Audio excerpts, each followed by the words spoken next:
Hello, everybody, and welcome back to Cinema Corner. Today, I am doing a solo review of 28 Years Later because I am the only one of the three that's even seen the previous two, 28 Days Later and 28 Weeks Later. And I saw this on the opening weekend for 28, and here's my review of it.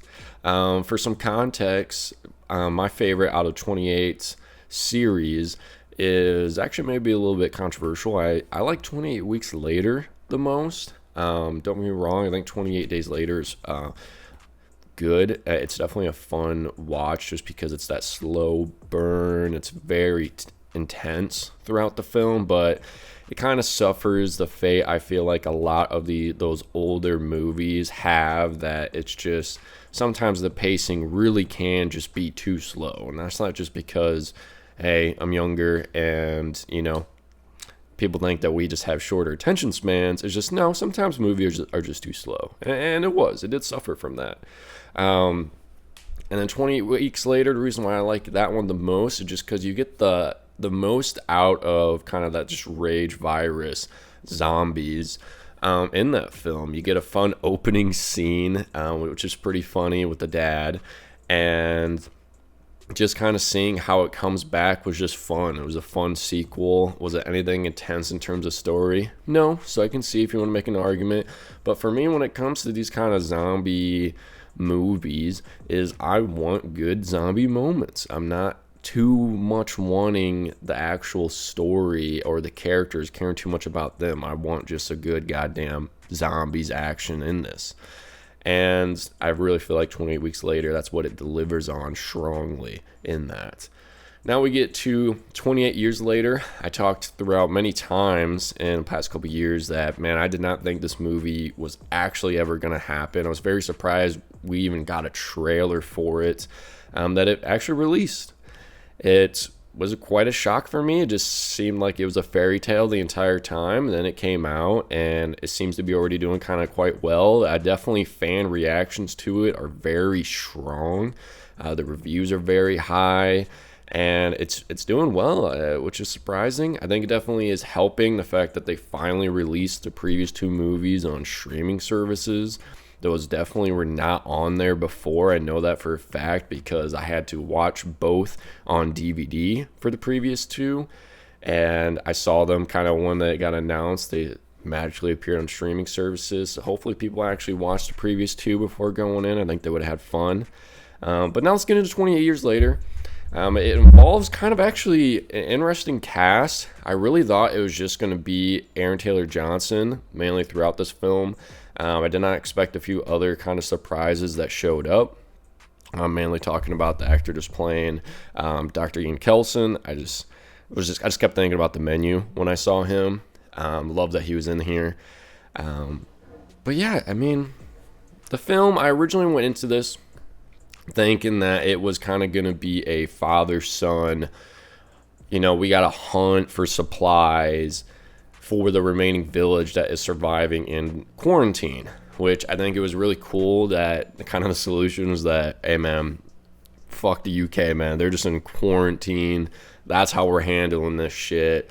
I do like the fact that it didn't spread to the world, and that there actually kind of was a good reaction by the world to contain it, while versus kind of a lot of other, zombie movies, things just go so fast and that it just really makes everybody seem weak. And that's kind of really not been the trend in the three movies. They really do contain it and do a good job fighting it back. Normally at the end of the movie, you see a solution. So I think it's fun that it's just fully quarantined with UK. And it makes sense because, originated there. And then now they have also, it's an island. So it's really easy to just surround it with the Navy. And that's what they did. So I think that's cool. But in this film, it really wasn't a father-son hunting. Instead, you get that for like the first 30 minutes. And then Jamie, which is Aaron Taylor Johnson's character, he just fucks off. I mean, you don't see him again, which is surprising because kind of when he got casted in this, he was kind of becoming hot. He's fresh off Bullet Train and Craven the Hunter, which, whatever. Yikes. But still, that was before that movie came out when he got casted in this. So, he doesn't have the negative feedback yet. But yeah, I was kind of surprised that he's a side character to the extreme. I mean, he's barely in it. I love their opening though, the hunt. You're getting introduced real quickly to the alphas. What a fun addition to the series of saying that, hey, they are developing, as well as those just fucking worm eaters. They're definitely having fun with it, and that's what they needed to do, right? I mean, you're making a third movie for a series that is old, and so having some fresh ideas like that is fun. And also, that's something you can always do with zombie movies, is let it evolve, but not really doing too much. And you quickly see how intense it is. It brings a fun intro scene. I love just the flashbacks of like showing medieval strategies of how they're surviving, as well as, of course, the song in the background. It's fun. It definitely fits the series. Right off the bat, it starts off strong. However, when I left this film, I don't really agree with the fact that it shifted away from that. It quickly turned into the focus being on Spike and his mom, Ilsa. You know, I enjoyed it for a while, but it ended up with the movie ending and that really just being the whole story is about Spike and his mom. I didn't feel satisfied with that. I really did end this film desiring more. And the reason for that being is, we get that quick action in the beginning, and then Spike and his mom make that journey because they need to see this doctor that we hear about. And that hearing just the mystery of the doctor and the flames in the distance when they're showing him, man, they really did a great job setting him up of, you're excited to meet the doctor. Also love the fact that some, Navy's members crash onto the island and they say, yeah, man, no, you're effed.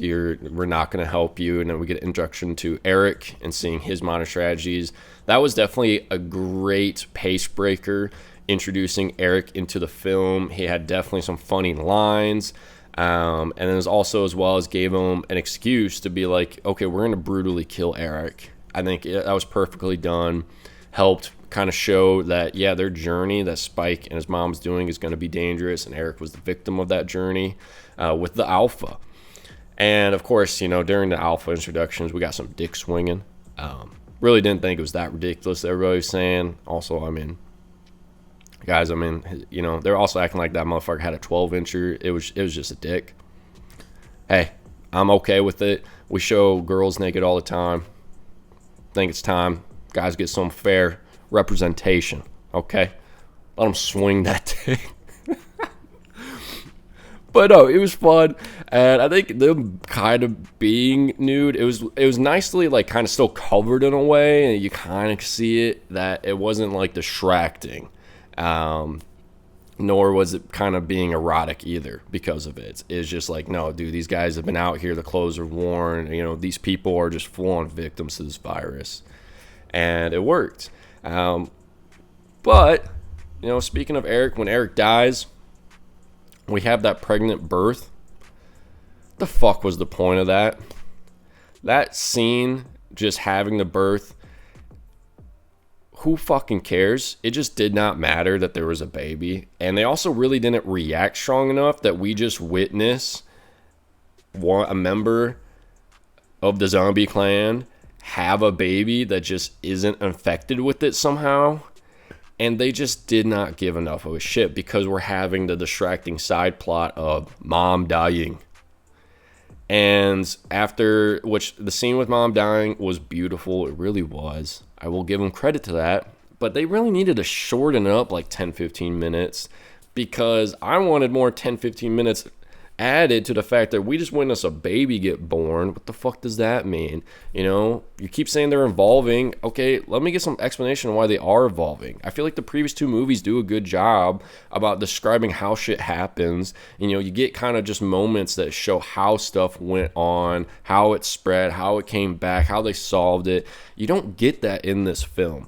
And that really just annoyed me and left me that's where that desire comes from. I wanted more, and they did a really good job in that first half film too of showing that Spike's and his mom's journey was dangerous. But after Eric's death and they get to the doctor, that's it.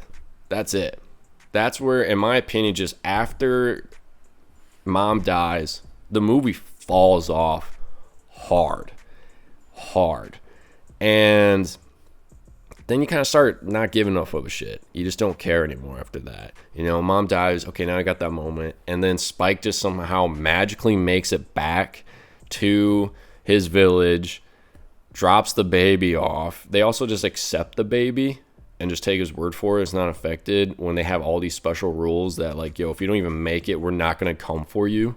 And you just accept the baby and take his word for it. He's not affected of this little kid.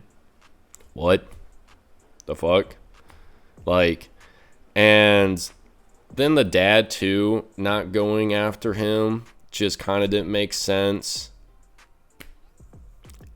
And Spike somehow surviving all this. This is the same Spike that could barely shoot in the beginning of the movie, and this is only a couple days trained. He doesn't magically become a marksman and just an absolute beast hunter. We saw Jamie, the dad, struggle on his own too, and he's kind of like the village, like, alpha of the humans there. You know, he is the peak physical form of them.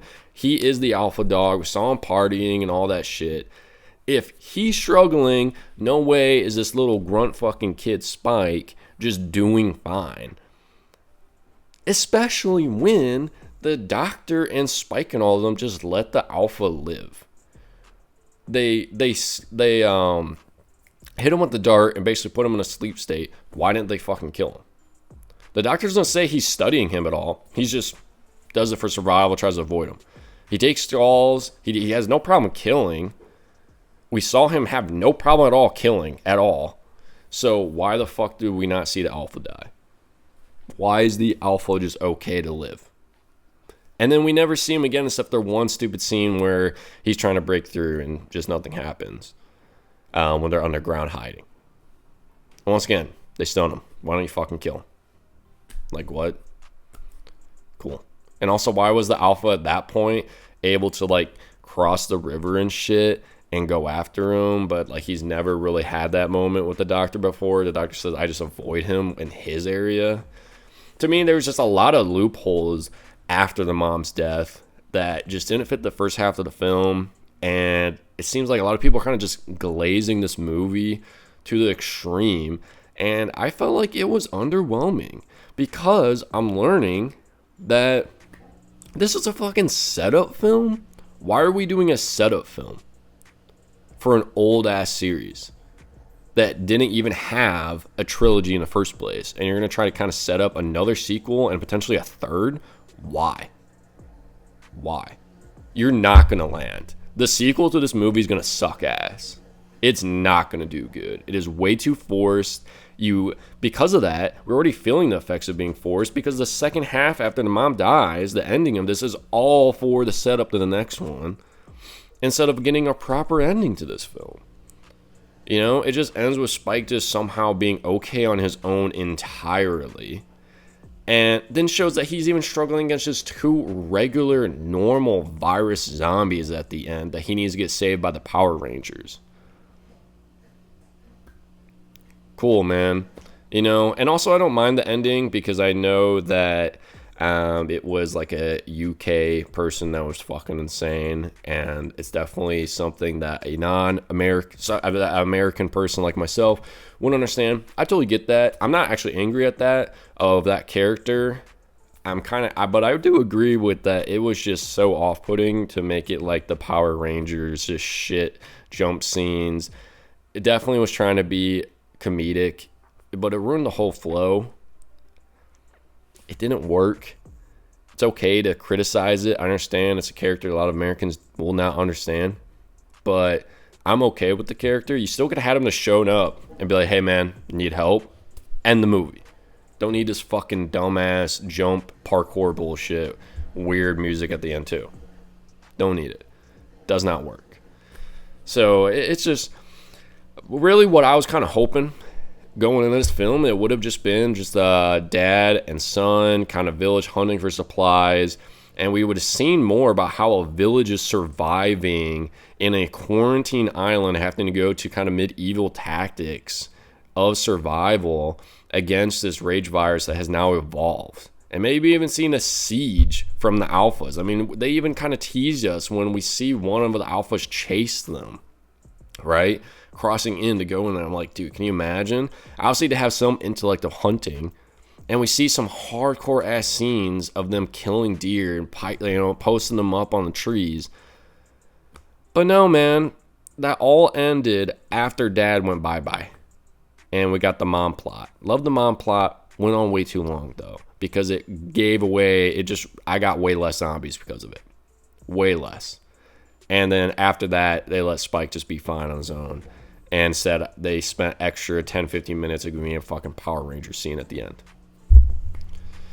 Yeah, I think this movie is almost a miss. I think people are just kind of, it's getting that kind of zombies review at respect of, people are just kind of missing the genre. And I think they're giving it love for the fact that it's even came back for this series, because it does have a kind of cult, classic following.